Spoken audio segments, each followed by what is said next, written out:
Voilà, écoutez, aujourd'hui, comme c'est Pâques, j'ai décidé, imaginez, de prêcher un message sur Pâques. Tout à fait logique, n'est-ce pas? Alors, j'ai intitulé mon message, tout simplement, Thomas, l'incrédule convaincu. Thomas, l'incrédule convaincu. Je vous invite à ouvrir vos Bibles à Jean, chapitre 20, et je vais lire les versets 19 à 29. Alors ça tombe bien, nous sommes en train de terminer l'évangile de Marc, comme vous le savez, et nous sommes en plein dans la mort et la résurrection de Jésus. On en a parlé pendant quelques semaines, et Pâques tombe pile poil, donc on continue quelque part Marc sans nous référer vraiment à Marc aujourd'hui, parce que la Bible parle beaucoup de la résurrection de Jésus dans d'autres endroits, dans d'autres évangiles. Donc je vais lire Jean 20, 19 à 29. Le soir de ce jour, qui était le premier de la semaine, les portes du lieu où se trouvaient les disciples étant fermés à cause de la crainte qu'ils avaient des Juifs. Jésus vint, se présenta au milieu d'eux et leur dit « La paix soit avec vous ». Et quand il lui dit cela, il leur montra ses mains et son côté. Les disciples furent dans la joie en voyant le Seigneur.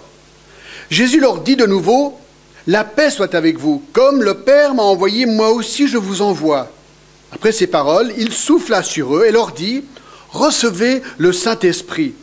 Ceux à qui vous pardonnerez les péchés, ils leur seront pardonnés, et à ceux à qui vous les retiendrez, ils seront retenus. » Thomas, appelé Didyme, l'un des 12, n'était pas avec eux lorsque Jésus vint. Les autres disciples lui dirent donc « Nous avons vu le Seigneur. » Mais il leur dit « Si je ne vois dans ses mains la marque des clous, et si je ne mets mon doigt dans la marque des clous, et si je ne mets ma main dans son côté, je ne croirai point. » 8 jours après, les disciples de Jésus étaient de nouveau dans la maison et Thomas se trouvait avec eux. Jésus vint, les portes étant fermées, se présenta au milieu d'eux et dit « La paix soit avec vous. » Puis il dit à Thomas « Avance ici ton doigt et regarde mes mains. Avance ici ta main et mets-la dans mon côté et ne sois pas incrédule, mais crois. » Thomas lui répondit « Mon Seigneur et mon Dieu. » Jésus lui dit, « Parce que tu as vu, tu as cru. Heureux ceux qui n'ont pas vu et qui ont cru. » Quelle histoire incroyable, très connue aussi. Très connue. Si vous demandez aux gens que vous connaissez, qui ne sont pas particulièrement croyants, vous leur demandez s'ils ont déjà entendu parler de Thomas l'incrédule. Ils vont tous dire oui. C'est une histoire très connue. La résurrection, cette histoire nous décrit la résurrection, elle parle de Jésus ressuscité. Eh bien, lorsque nous parlons de cette résurrection, nous parlons d'un fait historique, c'est-à-dire que la Bible en parle comme un fait historique. Comme quoi Jésus, en l'année où il fut crucifié, il y a un peu plus de 2000 ans, a été crucifié, embaumé, enterré dans un tombeau qui a été scellé et gardé par 16 soldats romains. Puis la Bible affirme que le troisième jour, il est ressuscité. L'âme de Jésus qui avait quitté son corps est revenue dans son corps, a ressuscité son corps physiquement. Jésus se leva, traversa le mur de sa tombe et cette grosse pierre de 2 tonnes qui était devant. Et la Bible nous affirme, dans 1 Corinthiens 15, qu'il a apparu à plus de 500 personnes.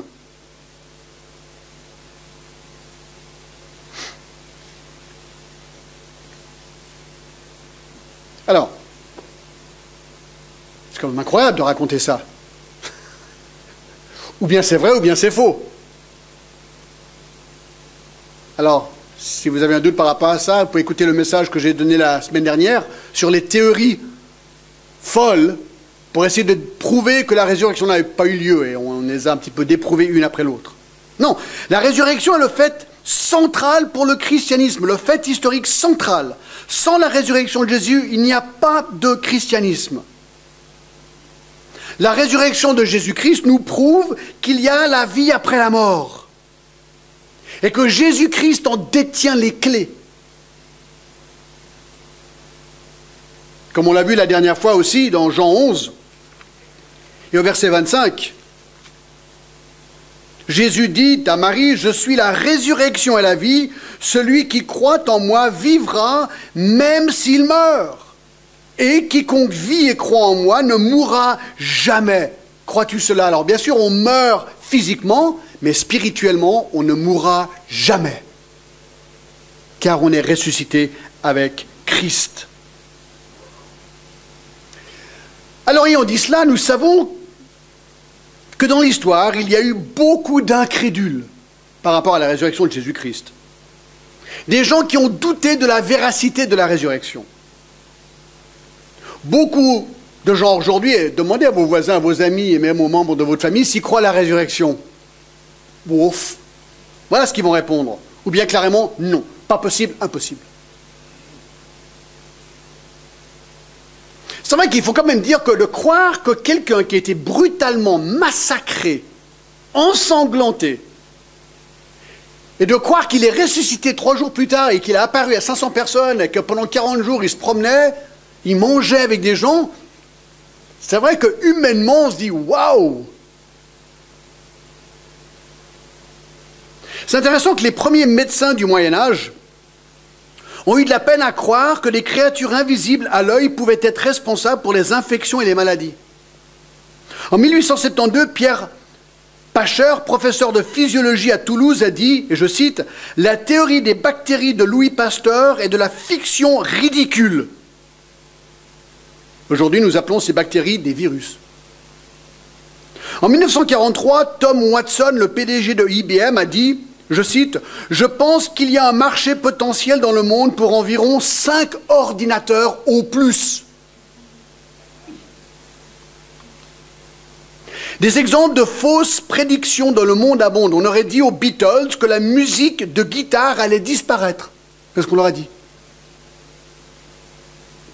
Un professeur à l'université de Yale aux États-Unis aurait dit à un certain Fred Smith que le concept du courrier livré le lendemain était une impossibilité.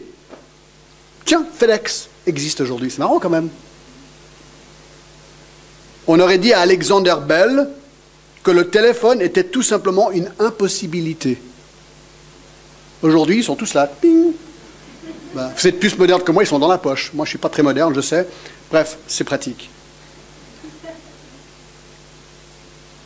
Voyez-vous, ces doutes sur la technologie, sur la société, sur le business, sur les soins médicaux, eh bien, n'est pas trop différent de ce que nous demandons aux gens de croire vis-à-vis de la résurrection de Jésus-Christ. Ça paraît être une impossibilité. Mais si Dieu existe, ce n'est pas une impossibilité. C'est intéressant, ce n'est pas nouveau de douter de la résurrection de Jésus-Christ. Dans 1 Corinthiens 15, que j'ai lu tout à l'heure, une portion, il est dit, au verset 12, « Or, si l'on prêche que Christ est ressuscité des morts, pourquoi quelques-uns parmi vous disent-ils qu'il n'y a point de résurrection des morts ?» Donc déjà à l'époque de Paul, des gens disaient, « Mais non, il n'y a pas de résurrection des morts. » S'il n'y a point de résurrection des morts, il continue, Christ n'est non plus point ressuscité. Et si Christ n'est pas ressuscité, notre prédication est donc vaine, et votre foi aussi est vaine. C'est-à-dire, ce que je vous raconte aujourd'hui, c'est vain, et ce que vous croyez, c'est vain. C'est ce qu'il dit. Il se trouve même que nous sommes de faux témoins à l'égard de Dieu, puisque nous avons témoigné contre Dieu qu'il a ressuscité Christ, tandis qu'il ne l'aurait pas ressuscité si les morts ne ressuscitent point. On est en train d'affirmer que Dieu a ressuscité quelqu'un quand il ne l'a fait pas, quand il ne l'a pas fait. Donc, je propose un mensonge à l'égard de Dieu. Car, si les morts ne ressuscitent point, Christ n'a pas ressuscité. Et si Christ n'est pas ressuscité, votre foi est vaine, vous êtes encore dans vos péchés, et par conséquent, aussi ceux qui sont morts en Christ sont perdus. Et si c'est dans cette vie seulement que nous espérons en Christ, nous sommes les plus malheureux de tous les hommes. Donc, vous voyez, de douter la résurrection n'est rien de nouveau. Rien de nouveau. Alors, question. Qui pensez-vous est le douteur, l'incrédule le plus célèbre de tous les temps? Thomas. Voilà, Thomas. Thomas. Alors oui, il était incrédule, mais ce que j'aimerais vous montrer ce matin, c'est que je pense que ce label n'est pas 100% juste pour cet homme. Oui, il a bien douté, mais je ne pense pas qu'il était un douteur dans le sens propre du terme. Nous allons voir que son doute venait d'un amour profond de son Seigneur et ne voulait en aucun cas être séparé de lui. Et mon approche ce matin va être simple. Je vais parcourir la vie de cet homme et le texte que nous avons lu tout à l'heure pour essayer de comprendre son portrait, essayer de voir qui il est, pourquoi il a douté et comment ce doute a été éliminé de sa vie. Alors, je n'ai pas besoin de revenir sur tous les faits de ce qui s'est passé jusqu'à là, juste rapidement. Jésus donc a été arrêté, jugé, flagellé, couronné d'une couronne d'épines, puis crucifié. Il a été confirmé mort, vous vous rappelez, par les Juifs, par la garde romaine, par Joseph d'Arimathée et par Nicodème. Le corps fut préparé selon les coutumes juives, donc quelque part embaumé avec des épices et des bandes.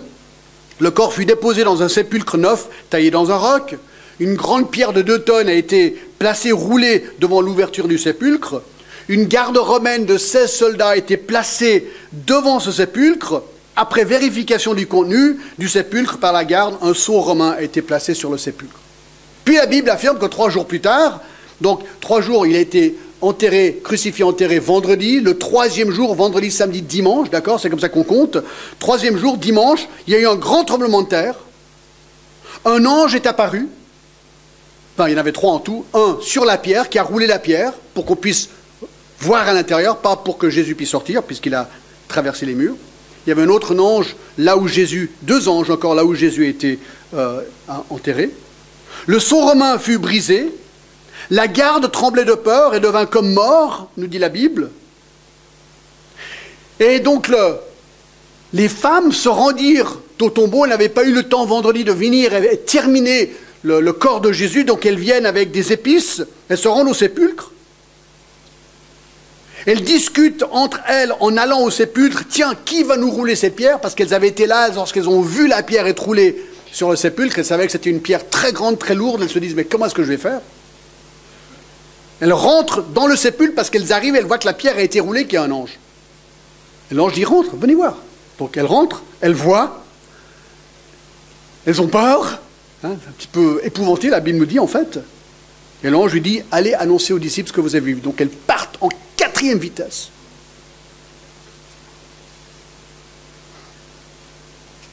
Pour aller dire aux disciples ce qu'ils avaient vu. Pierre et Jean viennent en courant.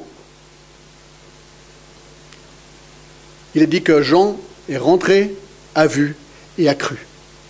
Il a cru, et ce que nous constatons et croyons, c'est que le corps de Jésus, qui avait été embaumé dans cette épice qui était prête d'une sorte de pâte gommeuse, avait séché avec tout le sang imaginé, avait séché, et lorsque Jésus est ressuscité, a laissé une sorte de cocon vide. Il est dit que la partie du visage était mise de côté, il y avait une petite, comment dire, un petit, quoi ? Ouais, un linceul, voilà, qui était juste pour le visage, pied dans un coin. Donc je pense qu'elles ont regardé de loin, elles ont vu, il se trouve vide, elles se sont dit, mais il y a un truc dingue qui vient de se passer, quoi. Et la Bible nous dit que Jésus ensuite a apparu à plus de 500 personnes. Alors, qu'en est-il de Thomas? Je vais dresser son portrait en 5 parties toutes simples. Numéro 1, Thomas, l'homme absent. Retournons à Jean 20. Jean 20. Thomas, l'homme absent. Donc il y a eu de multiples apparitions de Jésus à des personnes après sa résurrection. Là, il y en a une. Enfin, il va apparaître aux disciples et ensuite à Thomas. Donc je prends juste un événement, il y en a beaucoup. La semaine prochaine, notez-le bien, on va voir comment Jésus est apparu à l'apôtre Paul sur la route de Damas. D'accord?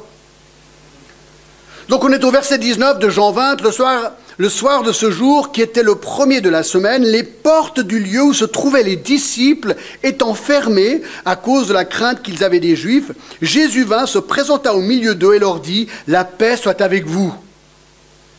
Donc c'est le soir du premier jour de la semaine. Donc c'est ce même jour, le soir. Qu'y a-t-il présent? Le verset 19 nous dit qu'il y a les disciples.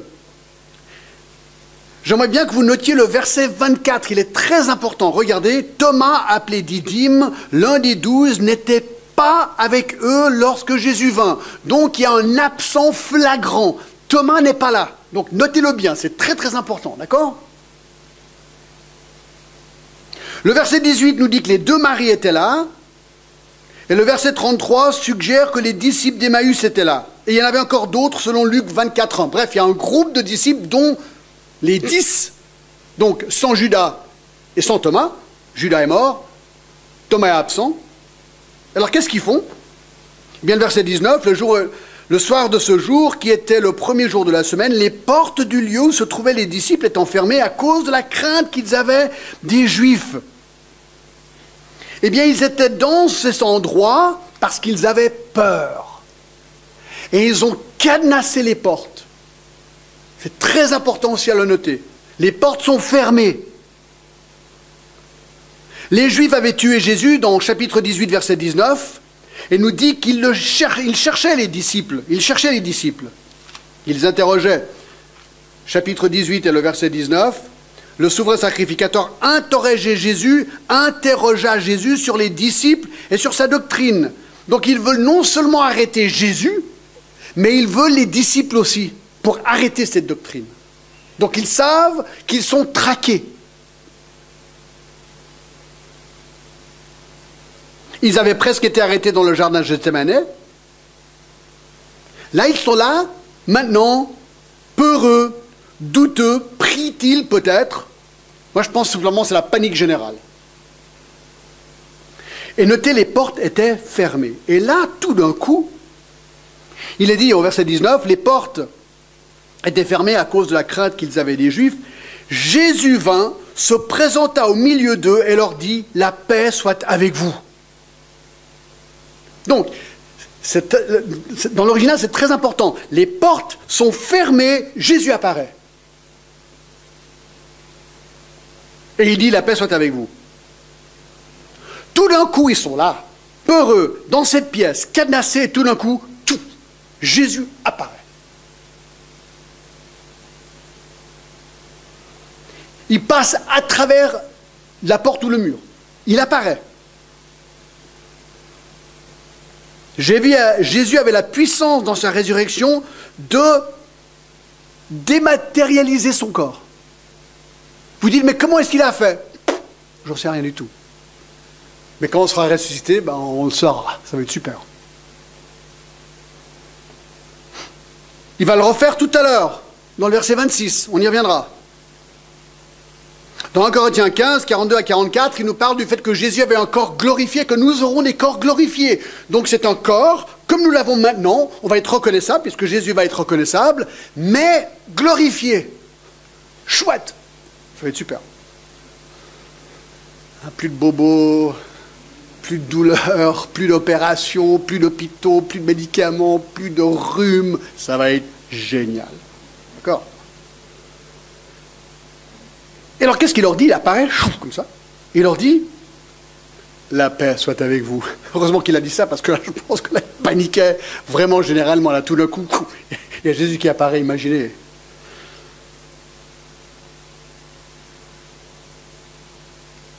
Verset 20, et quand il leur dit cela, il leur montra ses mains et son côté. Et les disciples furent dans la joie en voyant le Seigneur. Alors pourquoi est-ce qu'il leur montre ses mains et son côté? Parce que il voulait leur prouver que c'était bien lui qui avait été crucifié. Et vous vous rappelez, on avait décrit ça en détail, il a été crucifié là, pas ici, comme on le voit souvent dans les peintures, parce que ça aurait déchiré. Le poids de son corps est déchiré, je ne sais pas comment ça s'appelle cette partie de la main, mais c'est ici qu'il mettait le clou pour ne pas déchirer, pour qu'il pende. Et ensuite, il y avait 2 clous sur les pieds superposés, un clou sur les pieds superposés, probablement. Et ensuite, lorsqu'ils ont constaté qu'il était mort, juste pour quelque part être sûr, ils ont mis une lance dans son côté pendant qu'il était crucifié, et ensuite du sang et de l'eau est sorti, nous dit la Bible.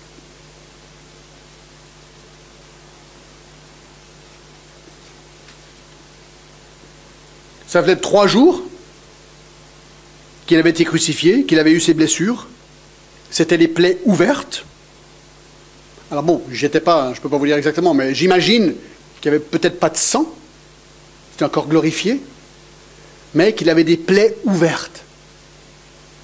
Pour que ça soit vraiment convaincant. Peut-être qu'il y avait du sang, je ne sais pas du tout. Hein. Là j'invente, parce que je ne sais pas. Mais il leur montre ses plaies. Il leur montre ses plaies. Moi, je me rappelle quand j'étais à la faculté de théologie, je travaillais dans un magasin pour me payer mes études, où on mettait du plastique noir sur les vitres des voitures à Los Angeles pour empêcher que le soleil rentre dans la voiture. Et alors, on travaillait toujours avec des couteaux, des cutters. Bon, je ne vais pas vous raconter tout, mais ce n'était pas moi, mais la fille avec qui je travaillais, un jour, elle s'est coupée. Aïe, aïe, aïe, aïe, aïe. Je peux vous dire franchement que ce n'était pas beau à voir. Et j'imagine que lorsque Jésus a montré ses plaies, ce n'était pas des égratignures. C'était vraiment des plaies ouvertes, convaincantes, dans un corps glorifié. C'est intéressant, hein? Alors pourquoi est-ce qu'il leur montre ces blessures? Ben pour leur prouver que c'est vraiment Jésus et personne d'autre. C'est vraiment moi qui est là, ressuscité. C'est intéressant, il avait un vrai corps, des vraies mains, un vrai côté. Ce n'est pas un fantôme ni un esprit, parce qu'il leur demande, venez regarder. Et plus tard, il dira à Thomas, touche. Donc on pouvait le toucher aussi.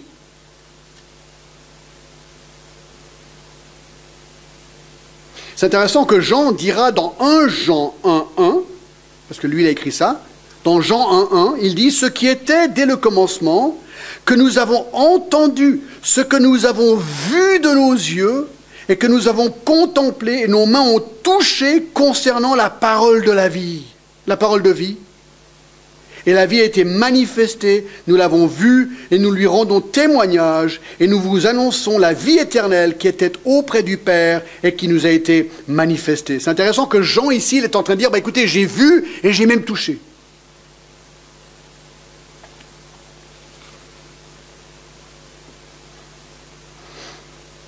Alors la réaction des disciples, verset 20, « Et quand il lui dit cela, il leur montra ses mains et ses côtés. Les disciples furent dans la joie en voyant le Seigneur. »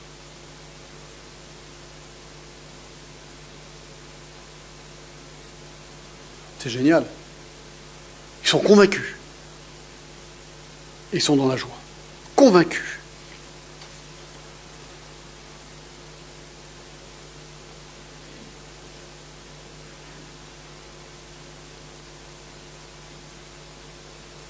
Alors maintenant, il leur dit quelque chose. Verset 21. Jésus leur dit de nouveau, « La paix soit avec vous.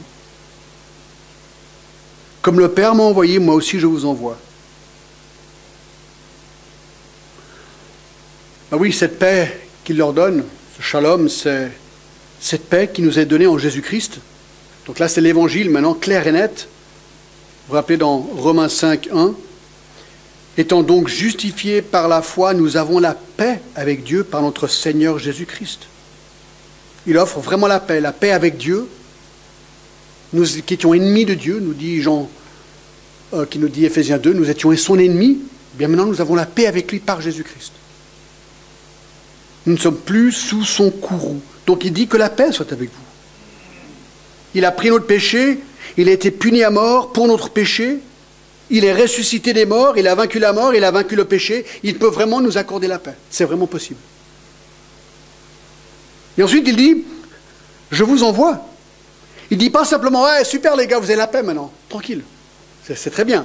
Et c'est super. Les cultes, c'est ça. Les cultes, on est là pour nous réjouir ensemble de la paix que nous avons avec Christ. C'est super. Mais il dit, non, mais arrêtez-vous pas là. Ça, c'est que le début. C'est que le début. Verset 21. Il leur dit de nouveau, Jésus leur dit de nouveau, « La paix soit avec vous, comme le Père m'a envoyé, moi aussi je vous envoie. » Jésus dit, « J'ai accompli la tâche qui m'a été donnée par le Père. Vous avez une tâche maintenant de proclamer cette vérité autour du monde. Par leur vie, par leur bouche, par les Écritures. » Au verset 22, regardez, après avoir dit ces paroles, il souffla sur eux et leur dit, « Recevez le Saint-Esprit. » Donc il leur annonce que le Saint-Esprit va arriver, et ça il arrive juste au moment après que Jésus décolle, littéralement, physiquement de la terre dans Acte 1. Eh bien, dans Acte 2, il envoie le Saint-Esprit. Donc il leur annonce ici que le Saint-Esprit va arriver. Et il souffle dessus, pour leur dire qu'il va arriver bientôt. Et regardez ce qu'il dit au verset 23. Voici ce qu'on doit annoncer aux gens. Ceux à qui vous pardonnez les péchés, ils leur seront pardonnés, et ceux à qui vous les retiendrez, ils leur seront retenus. Voici le cœur de l'Évangile. Il est en train de dire, écoutez, le pardon des péchés est l'ultime conséquence de la mort et de la résurrection de Jésus. Sinon, pourquoi est-il mort? Donc il dit, voilà, tout ce que j'ai fait, ma mort et ma résurrection, a un objectif, le pardon des péchés, pour offrir le pardon des péchés. Et puisque ceci est vrai, puisque Jésus est la seule façon d'obtenir le pardon des péchés, nous avons donc l'autorité, écoutez bien, de constater l'état spirituel des gens autour de nous. Si une personne à qui on avance et on annonce l'évangile le refuse, n'accepte pas le sacrifice de Jésus, et vous en connaissez certainement beaucoup, moi j'en connais beaucoup, des gens qui ne veulent tout simplement pas entendre l'évangile, on peut constater qu'ils ne sont pas pardonnés. Mais si une personne reçoit Jésus-Christ par la foi, on peut dire, tu es pardonné.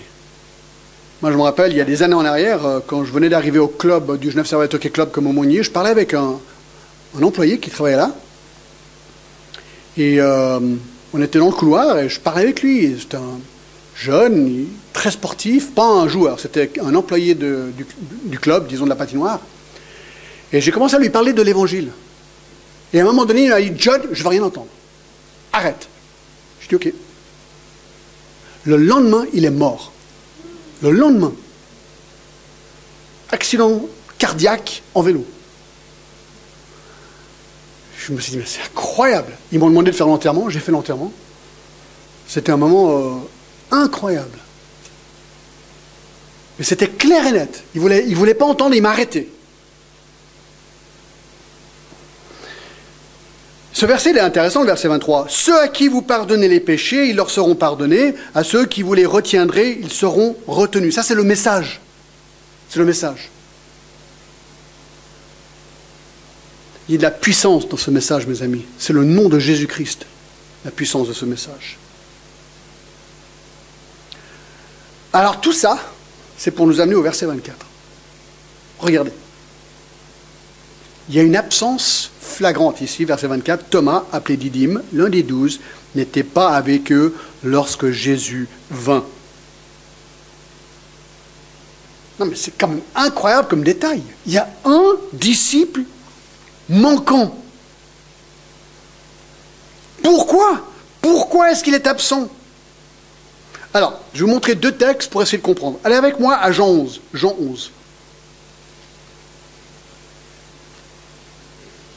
Jean 11, vous vous rappelez ce qui se passe ici? C'est l'histoire de Lazare. L'histoire de Lazare. Au chapitre 11 de Jean, Jésus et ses disciples sont en train de quitter Jérusalem à cause d'un complot pour les tuer. Ils sont proche du Jourdain en train de baptiser. Et la nouvelle arrive à Jésus que son cher ami Lazare est malade. Alors qu'est-ce qu'il fait? Il y avait un homme malade, verset 1, Lazare de Béthanie, village de Marie et de Marthe, sa sœur. C'était cette Marie qui oignait de parfum le Seigneur et lui essuyait les pieds avec les cheveux. C'était son frère Lazare qui était malade.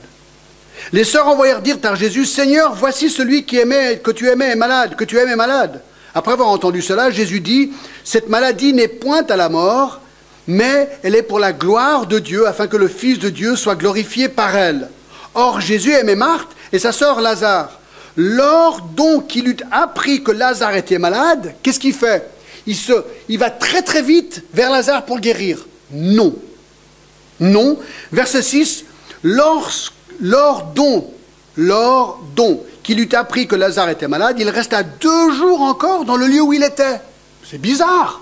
Pourquoi? Pour qu'il meure. Oui, Jésus a attendu que Lazare meure. Les disciples lui dirent, Rabbi. Et 2 jours plus tard, verset 7, il leur dit, retournons maintenant en Judée.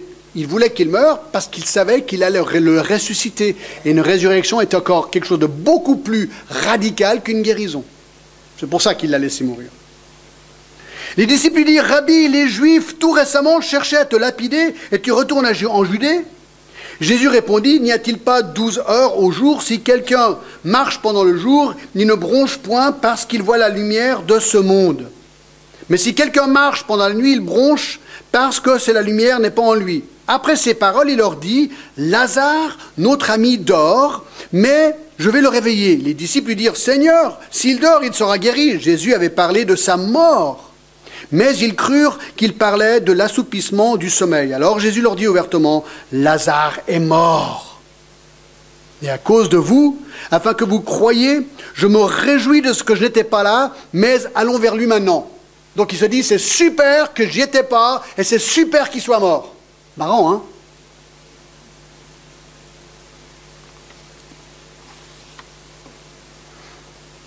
Alors regardez maintenant le verset 16. Notre ami Thomas apparaît dans l'histoire. Sur quoi Thomas, appelé Didyme, dit aux autres disciples, allons aussi afin de mourir avec lui.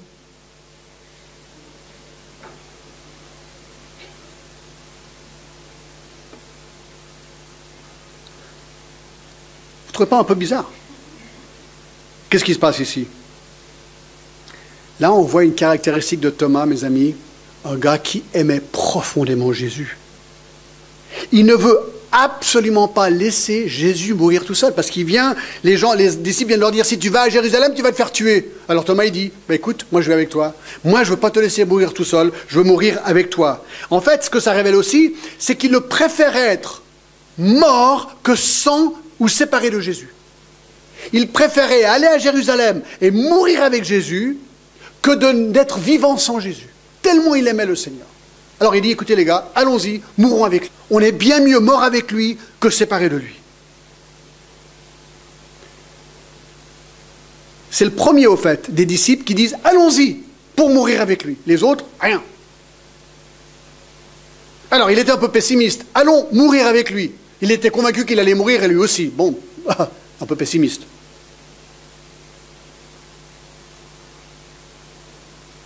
Mais quelle foi et quel amour pour le Seigneur. Regardez Jean 14, autre petit verset intéressant, 5. Jean 14, 5. Verset 1. Que votre cœur ne se trouble point, croyez en Dieu, croyez en moi. Il y a plusieurs demeures dans la maison de mon Père. Si cela n'était pas, je vous l'aurais dit, je vais vous préparer une place. Et lorsque je m'en serai allé et que je vous aurai préparé une place, je reviendrai, je vous prendrai avec moi, afin que là où je suis, vous soyez aussi. Vous savez où je vais, et vous en savez le chemin.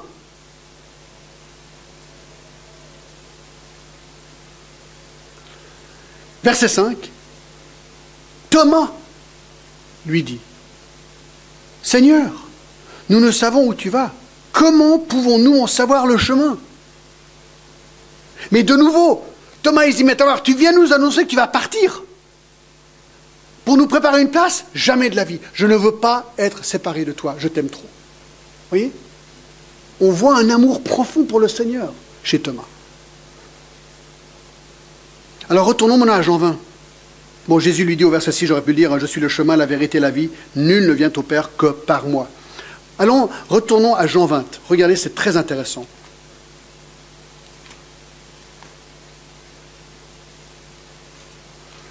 Alors dans Jean 20, au verset 24, Thomas, appelé Didyme, l'un des 12, n'était pas avec eux lorsque Jésus vint. Alors la question c'est pourquoi? Ben maintenant on a compris pourquoi.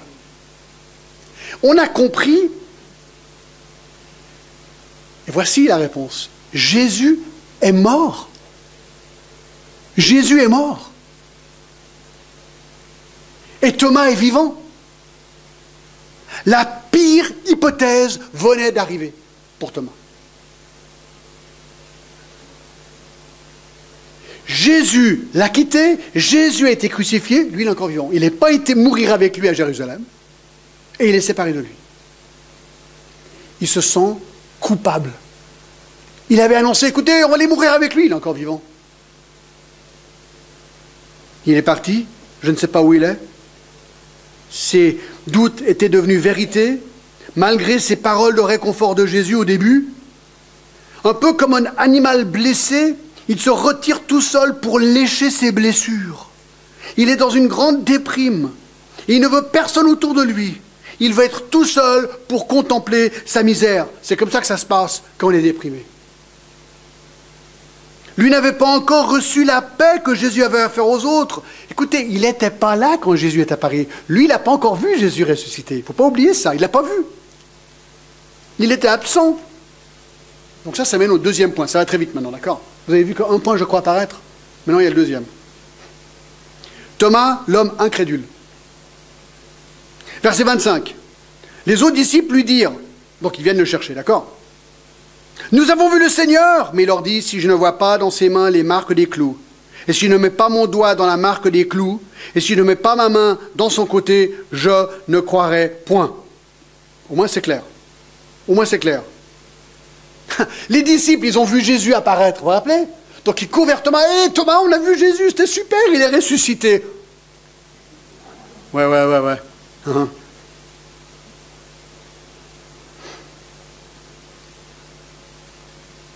Alors il leur dit, non, à moins que je ne le voie, que je ne le touche, je ne croirai pas. Alors ne sautons pas sur lui trop vite. N'oublions pas qu'aucun disciple n'avait cru avant de le voir ressusciter. Pour la résurrection, il y avait un doute. Eux, ils venaient de le voir. D'accord? Alors, ce n'est pas facile de croire que quelqu'un est ressuscité des morts. Alors, je pense qu'ils le croyaient avant, mais voilà, maintenant, ils se disent, waouh, est-ce que vraiment? Et là, quand il est apparu, ils se sont dit, oui, vraiment. Et ils vont dire à Thomas. Beaucoup de gens veulent croire, mais beaucoup de gens veulent des preuves. C'est pour ça d'ailleurs que j'ai un message que j'intitule « Les preuves de la résurrection ». C'est pas un mal d'apporter des preuves que nous avons pour que les gens puissent croire. 3. Ah, ça va vite maintenant. Thomas, l'homme pragmatique. Pragmatique. Je veux toucher.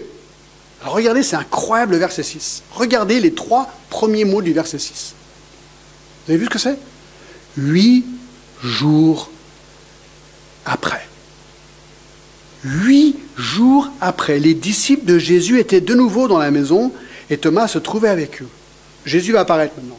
Mais je me dis, mais attendez voir. 8 jours. 8 jours, Jésus attend avant d'apparaître à Thomas. Pourquoi?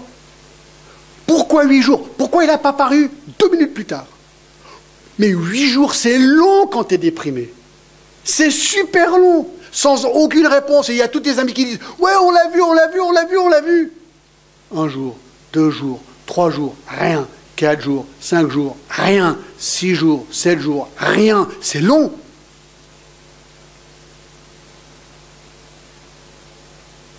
Mais ce que je trouve absolument génial, c'est que l'influence de ses amis, les disciples, ont eu un effet sur lui. Regardez, 8 jours après, les disciples de Jésus étaient de nouveau dans la maison et Thomas se trouvait avec eux. Donc Thomas n'est plus solitaire, c'est ça la clé. Il est de nouveau dans le groupe, où le groupe est allé vers lui. Et ça c'est très important mes amis. Car quand les gens sont déprimés, il ne faut pas les abandonner. On doit rester, on doit leur montrer qu'on les aime. Alors il y aura un déclic, à un moment donné ils vont revenir. Peut-être ça va être 8 jours, peut-être encore plus longtemps. La déprime, c'est dur. Lui, il est déprimé. Donc, 8 jours après, les disciples de Jésus étaient de nouveau dans la maison et Thomas se trouvait avec eux. C'est beau, hein? Moi, je trouve ça... c'est presque le truc que j'aime le plus dans cette histoire, c'est cette amitié. Ils ne l'ont pas largué, ils ne l'ont pas abandonné. Ils ont marché avec lui. Et là, ils sont avec tous ensemble. Et regardez verset 26, Jésus vint, les portes étant fermées, se présenta au milieu d'eux et dit, la paix soit avec vous. Waouh! Exactement comme lorsqu'il apparut avec les autres. Les portes étaient fermées. De nouveau, c'est pour qu'on réalise qu'il y a un miracle ici. Jésus, il apparaît. Il apparaît. Et regardez, c'est tellement beau. Maintenant, au verset 27, Jésus parle à qui? À Thomas. Il dit, puis il dit à Thomas, avance ici ton doigt et regarde mes mains, avance aussi ta main et mets-la dans mon côté et ne sois pas incrédule, mais crois. C'est très beau de voir que Jésus parle à Thomas, parce que là, nous avons une immense leçon sur la prière. Thomas avait dit aux disciples, si je ne vois pas, si je ne mets pas mes mains dans les mains, dans les plaies de Jésus, je ne croirai pas. Jésus apparaît et il dit, voici mes mains. Il dit, avance ici ton doigt. Il dit, mets ta main dans mon côté. Ne sois pas incrédule, mais crois. Ça veut dire que Jésus a tout entendu ce que Thomas avait dit. Et répond pile poil par rapport à ses doutes. C'est génial. C'est génial. Jésus avait entendu la requête de Thomas sans même avoir été présent. Mes amis, voilà ce que le Jésus ressuscité peut faire. Quand tu pries, il écoute. Il écoute vraiment. Il a attendu 8 jours pour lui apparaître. Des fois, tu n'es pas frustré quand tu pries puis Dieu ne répond pas? Peut-être que tu vas attendre 8 jours, peut-être 8 semaines, ou peut-être 8 mois, ou peut-être 8 ans. Lui sait. Lui sait.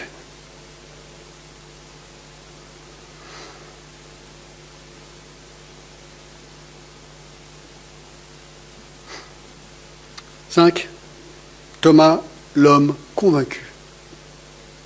Verset 28, Thomas lui répondit, « Mon Seigneur est mon Dieu. » Après avoir entendu les paroles de Jésus, après avoir vu son corps, ses mains, son côté, ses pieds, avoir mis ses doigts dans les plaies de Jésus et dans la plaie ici. Il y a ce beau tableau par Caravaggio où on voit presque la moitié de la main de Thomas dans la plaie de Jésus. C'est super bien fait. Il était convaincu. Il était convaincu. Et il dit, « Mon Seigneur est mon Dieu. » C'est à ce moment-là, à cet instant, que Thomas a été bouleversé par la réalité de la résurrection.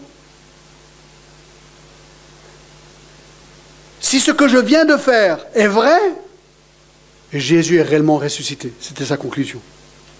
Et si Jésus est réellement ressuscité des morts, eh bien, c'est lui qui est mon Seigneur. Je lui donne la maîtrise totale de ma vie. Lui seul est le Seigneur suprême de ma vie. Et mon Dieu.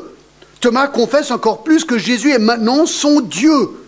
Il reconnaît Jésus comme étant son Dieu, celui qui l'a créé, celui qui lui a donné la vie, celui qui a le pouvoir de vaincre la mort, celui qui peut pardonner ses péchés et celui qui mérite toute son adoration. Alors il y a un groupe qui s'appelle les unitariens qui ne croient pas à la divinité de Jésus. Eux disent non, cette phrase, elle n'est pas convaincante, elle ne parle pas de la divinité de Jésus, elle suggère, ici ils disent qu'en fait, il adresse ça à Dieu, pas à Jésus. Mais ça c'est problématique, parce que le verset 28, Thomas lui répondit, mon Seigneur et mon Dieu. Donc à qui parle-t-il? Apparemment à Jésus.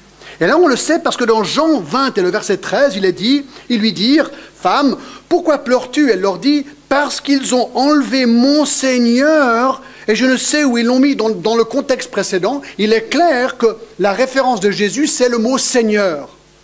Donc les femmes parlent de Jésus comme étant Seigneur, et ici, au verset 28, Thomas dit « Mon Seigneur et mon Dieu ». Donc il parle clairement à Jésus, ça c'est sûr et certain. Et ce qui est intéressant, c'est que grammaticalement, d'accord, littéralement, c'est « Répondit Thomas et dit à lui, Seigneur mon et Dieu mon ». Exactement la même structure. Donc il dit « Jésus, tu es mon Seigneur », même structure, « Jésus, tu es mon Dieu ». Thomas parle donc à Jésus et lui dit « Mon Seigneur et mon Dieu ». C'est logique. C'est le point culminant du christianisme, quelque part, et la conclusion de tout l'évangile. Ces mots sont à juste titre considérés comme une déclaration passionnée de la part d'un disciple dévoué, certes sceptique, douteux, mais après avoir pu toucher Jésus ressuscité, non seulement affirme-t-il qu'il est son Seigneur ressuscité qui se tenait devant lui, mais que ce Seigneur ressuscité était son Dieu. C'est intéressant que Jésus ne corrige pas Thomas pour cet aveu. Pas plus qu'il a corrigé les Juifs de supposer qu'il a prétendu être égal à Dieu dans Jean 5, 18 à 19. Non. Lorsque les gens affirment cela, il ne les corrige pas parce que c'est vrai. Il accepte et approuve cette confession de foi en sa divinité. Et on termine avec ce dernier point. Thomas, l'homme transformé. L'homme transformé. Peut-être j'aurais quand même rajouté le verset 29. Jésus lui dit, parce que tu m'as vu, tu as cru. Donc il affirme qu'il a cru. Heureux ceux qui n'ont pas vu et ceux qui ont cru. Jésus prononce une bénédiction spéciale sur ceux qui osent croire en lui sans voir ce que Thomas a vu. Est-ce qu'il faut voir pour croire? Non. Est-ce qu'il faut voir Jésus ressuscité pour être sauvé? Non, c'est ce qu'il affirme ici. Non, il est ressuscité. Certains ont eu le privilège de le voir ressuscité, pas tous. Nous le verrons, nous le verrons. Mais ce n'est pas une condition pour être sauvé. Alors, tu dis, ouais, alors comment je vais savoir? Moi, je vais te dire un truc. C'est tout simple. Fais comme moi, d'accord? Moi, on m'a raconté ça quand j'étais en Inde. Je me suis dit, écoute, j'ai dit, Jésus, si c'est vrai, je te donne ma vie. Change-la. Si c'est faux, rien n'arrivera. Écoutez, je vous garantis un truc. Ma vie a changé. Ça fait 30 ans que je suis pasteur.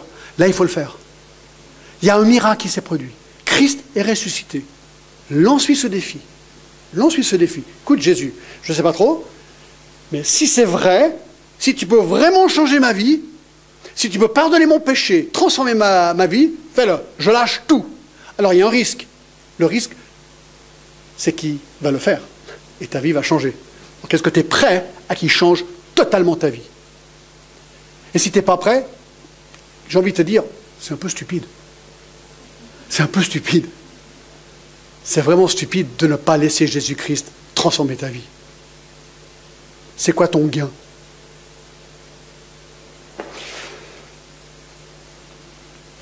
Il a vraiment été transformé, cet homme.